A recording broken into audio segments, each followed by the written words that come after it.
Hi friends, Mahanadi சீரியலோட predictions பார்க்கலாம். விஜய் நிவின் கிட்ட போய் கேட்கணும்னு சொல்லிட்டு வீட்டுக்கு போகும்போது நிவின் காவேரிய வரக்கூடாதுன்னு சொல்லி பாட்டி தான் சொன்னாங்கன்ற விஷயத்த மறைச்சிட்டு, ஆனா காவேரிக்கு ஒரு பிரச்சனை இருக்கு, பசுபதியால கொடைக்கானல் போயிட்டாங்க அப்படிங்கிற விஷயத்த மட்டும் சொல்லிடுறாங்க. விஜய்க்கு ஆத்திரமா வருது. இந்த பசுபதி கைய உடைச்சும் அவன் கேட்கல பாத்தியா, இவனுக்கு சரியான பாடம் புகட்டுறேன் அப்படின்னு யோசிக்கிற விஜய் நேரா அவங்க வீட்டுக்கே போய் உட்கார்ந்துருக்காரு. கொடைக்கானல்லே போயிட்டு பசுபதியோட பொண்டாட்டிய மிரட்டி அவங்க வீட்டுல போய் உட்கார்ந்துருக்காரு. பசுபதி காவேரி வீட்டுல காவேரி அம்மாவை கேவலம் பேசி, இன்னைக்கு ஒரு நாள் மட்டும் இருந்துக்கோ, காலையில வீட்டை விட்டு வெளில போயிடு, இது என் வீடு அப்படின்னு பேசிக்கிட்டு இருக்கும் போதே பசுபதிக்கு வீட்டுல இருந்து கால் வருது. ஏதோ கெஸ்ட் வந்திருக்காங்க, நீங்க சீக்கிரமா வாங்க அப்படின்னு. பசுபதியும் ஏதோ உண்மையிலே கெஸ்ட் தான் வந்திருக்காங்க போல அப்படின்னு நினைச்சு வீட்டுக்கு கிளம்பி போறாரு. வீட்டுக்கு உள்ள போனா விஜய் உட்கார்ந்துருக்காரு. என்ன பசு, வா, இது நம்ம வீடுதான். இல்ல இல்ல, என் வீடுதான், வா. இந்த ஆன்ட்டி வேற அவங்க வீடுன்னு சொல்றாங்க பசு. பசு, நம்மள பத்தி இந்த ஆன்ட்டிக்கு ஒண்ணுமே தெரியல. யாரு, உங்களோட சம்சாரமா இவங்க? ஐய, என்ன பசு, நீயும் சரி உன் பொண்ணும் சரி அப்படியே வில்லன் வில்லி மாதிரி பயங்கர டெரரா இருக்கீங்க. இந்த ஆன்ட்டி என்ன பூனைக்குட்டி மாதிரி பயந்தாங்கோலியா இருக்காங்க. பசு, என்ன பசு, என் வீட்டுல வந்து உட்கார்ந்துகிட்டு நீ இவ்வளோ அராஜகம் பண்ணிட்டு இருக்க. நீ எப்ப வீட்டை காலி பண்ண போற? உனக்கு டைம் கொடுத்தோம் ரொம்ப நாள் ஆச்சே அப்படின்னு விஜய் கேக்குறாங்க. விஜய பார்த்தோன்னே பசுபதிக்கு அப்படியே பதட்டமாகுது. வாயா, வா வா, உன்னத்தான் எதிர்பார்த்தேன், நீ வரணும்ல. காவேரிக்கு குடைச்சல் கொடுத்தா உன் மனசதான் தாங்காதுல. பதறி அடிச்சுக்கிட்டு அங்க இருந்து இங்க வந்துட்டியா? ஏயா கண்ணு சிமட்டுற நேரத்துல எப்படி வந்த? பெண் சிங்கம் உனக்கு தகவல் கொடுத்துட்டா இங்க வந்துச்சா? என்ன நீங்க பொண்டாட்டியும் புருஷனும் இப்படி தெரியுறீங்க? பொண்டாட்டிக்கு ஒரு பிரச்சனைனா உன்னால தாங்கிக்க முடியலையே, என்ன விஜய் அப்படின்னு பசுபதி கேட்கும்போது விஜய் அப்படியே பசுபதி கழுத்துல கைய வச்சு செவத்தோரம் கொண்டு போய் சாய்க்கிறாரு. டேய், என் வீட்டுல உட்காந்துக்கிட்டு என்னடா பண்ற? எதுக்கு உன் சம்சாரம் என் வீட்டுல வந்து உட்காந்துருக்கு? என்ன பசு, இந்த பாத்தியா டாக்குமெண்ட் என்கிட்ட இருக்கு, இந்த இடம் என்னுடையது, இதுல நீ மட்டும் கையெழுத்து போடல பசு, உன் பையன் உன் பொண்ணு அதான் வெள்ளி ராகினியும் போட்டிருக்காங்க, அப்புறம் உன் மருமையா அஜயும் போட்டிருக்கானே.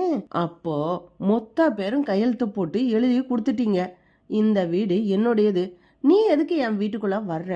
உனக்கு எத்தனை நாள் டைம் கொடுக்கறது பசு அப்படின்னு விஜய் கேக்குறாரு. ஏய் ஏய், என்ன, நான் எப்படா உனக்கு வீட்டை வித்தேன்? என் பசங்க எப்படா உனக்கு கையெழுத்து போட்டு கொடுத்துருப்பாங்க? இது போலி பத்திரம் தானே அப்படின்னு பசுபதி கேக்குறாரு. அது எப்படி பசு போலி பத்திரம்னு அவ்வளோ கரெக்டா சொல்ற? நீ மட்டும் கையெழுத்து போட்டிருந்தா இது செல்லுபடியே ஆயிருக்காது. நீ, உன் சம்சாரம், அப்புறம் உன் பசங்க, உன் மருமக பிள்ளை முதற்கொண்டு கையெழுத்து போட்டிருக்கும் போது இது சட்டப்படி செல்லும் தானே. வா, கோர்ட்ல போய் பாத்துக்கலாம். அது வரைக்கும் என் வீட்டுல நீ இருக்கிறதுக்கு நான் அலோவ் பண்ண முடியாது. தோ போலீஸோட வந்திருக்கேன் பாரு அப்படின்னு விஜய் சொல்றாரு. பசுபதி உடனே, டேய் டேய், என்னடா என் ஐடியாவே எடுத்து நீ காப்பி அடிக்கிற? பின்ன என்ன பண்றது பசு, எனக்கு ஒன்னும் வில்லனா இருந்தெல்லாம் பழக்கமே கிடையாது. நான் பக்கா ஹீரோ. உன்ன மாதிரி வில்லன்க தான் கிரிமினலா யோசிப்பீங்க. அதே ஐடியாவை எடுத்து, அதாவது உன் விரலையே எடுத்து உன் கண்ணையே குத்தணும். காவேரியோட அப்பா உனக்கு சொத்தை எழுதி கொடுத்துட்டாருன்னு சொல்லி ஒரு டிராமா போடுறீல, அதுல 4 பொம்பளை பிள்ளைகளும் கையெழுத்தே போடல, காவேரியோட அம்மாவும் கையெழுத்து போடல. அந்த கேஸ், அந்த பிரச்சனை கோர்ட்டுக்கு வந்தா ஈஸியா முடிஞ்சு போயிடும்.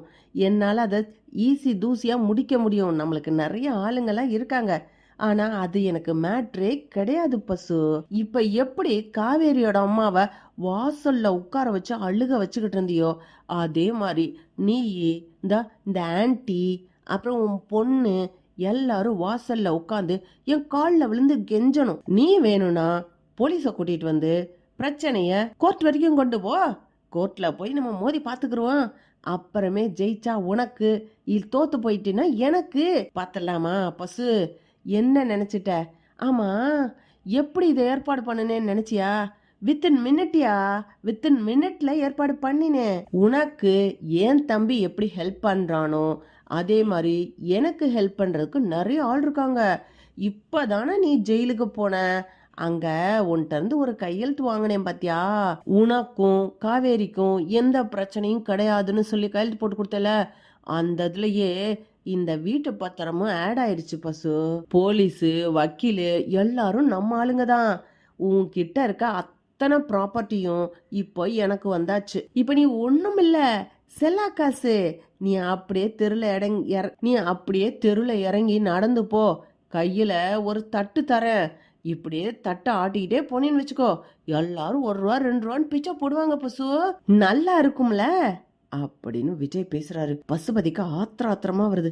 ராகினி வேற கத்துறாங்க, ஏய் விஜய் என்ன நினைச்சுக்கிட்டு இருக்க அப்படின்னு. ராகினி கோவத்தோட எகிரி வரும்போது விஜய் லைட்டா அப்படியே மிரட்டுறாரு. ராகினி போய் விழுகுறாங்க. கரு, இதுக்கே இப்படி பயப்படுறியே, காவேரிய வீட்டு வாசல்ல உட்கார வச்சுக்கிட்டு இருக்காங்க, பாவம். காவேரியோட அம்மா காலில் விழுந்து கெஞ்சினாங்க, அப்ப கூட இந்த பசுபதிக்கு இறக்கமே கிடையாது. லேடிஸ தனியா வர வச்சு கஷ்டப்படுத்திக்கிட்டு இருக்கான் இந்த கேடுகட்ட பசுபதி.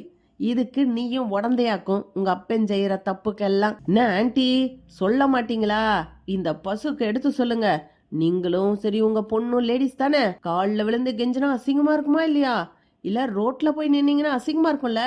பசுபதி கிட்ட எடுத்து சொல்லுங்க, இனி காவேரி பிரச்சனையில தலையிட வேண்டான்னு. இனி ஒரு முறை தலையிட்டன்னு வச்சுக்கோ, ஒண்ணும் இல்லாம ஆக்கிவிடுவேன். இங்க பாரு, ஒட்டுமொத்த சொத்தையும் எழுதி வாங்க தெரிஞ்ச எனக்கு உன்னை ஓட ஓட விரட்ட தெரியாதா அப்படின்னு விஜய் மிரட்டுறாரு. வெளியில கிளம்பு போ அப்படின்னு வெளியில தள்ளி பசுபதி வீட்டை பூட்டி எடுத்து வச்சுக்கிறாரு. பசுபதி ஆத்திரப்பட்டு விஜய் அடிக்க கை ஓங்கும் போது, என்ன பசுபதி சாப்பிட கை வேணாமா, ஒரு கைய உடைச்சிட்டேன், கட்டு போட்டுக்கிட்டு இருக்கிற, இந்த கை சாப்பிட உதவும், இதையும் உடைச்சு விட்டுறட்டுமா, பாவம் பசுபதி சாப்பிடட்டுமே அப்படின்னு இறக்கப்பட்டு வலது கைய விட்டு வச்சிருந்தேன். உனக்கு வேணாம்னா சொல்லு, இப்பவே கலட்டி எடுத்து கையில கொண்டு போயிடுறேன், நீ அப்புறம் கையில்லாம சும்மா தெரி அப்படின்னு விஜய் சொல்றாரு. ராகினி வந்து, அப்பா சும்மா இருங்கப்பா, விஜய் போங்க விஜய் அப்படின்னு விஜய் பிடிச்சு தள்ளுறாங்க. ஏய் நான் எங்க போறது, நீங்கெல்லாம் தான் வெளில போனோம், இது என் வீடு அப்படின்னு விஜய் வாசல்ல நிக்கிறாரு. நீ வேணும்னு செய்யற விஜய், நான் பாக்குறேன், இதுக்கெல்லாம் பதில் சொல்ல வைக்கிறேன். காவேரி வீட்டுல போய் நான் உட்கார்ந்தா தெரியும். ஓய் பசுபதி, நான் அதுக்கு ஏற்பாடு பண்ணாமன்ட்டேன் நான் நினைக்கிறேன். ஏண்டா உன் சொத்தைய ஒரு நிமிஷத்துல எழுதி வாங்க தெரிஞ்ச எனக்கு நீ செஞ்ச அதே ஃபோர்ஜரிய எனக்கு செய்ய தெரியாதா? டே மொத்தமா கரெக்டா உன் கையெழுத்து தான்டா இருக்குது இங்க. அப்புறம் காவேரியோட அப்பா வீடு மட்டும் அங்க என்ன உனக்கு எழுதி கொடுத்த மாதிரி இருக்கும்னு நினைச்சுக்கிட்டு இருக்கியாக்கும். அதெல்லாம் கிளீனா, அதெல்லாம் எப்பவோ கிளியர் பண்ணியாச்சு பசு. அங்கேயும் உன்னால போக முடியாது, இங்கேயும் உன்னால போக முடியாது, நடு ரோட்ல இப்படி திரி போ அப்படின்னு விஜய் பத்தி அனுப்புறாரு. இந்த செய்திய காவேரிக்கு போன் பண்ணி விஜய் சொல்றாங்க. காவேரிக்கு ஒரே சிரிப்பு. ஐயோ விஜய், இப்படி செஞ்சிருந்தீங்கன்னா நானும் வந்திருப்பேனே.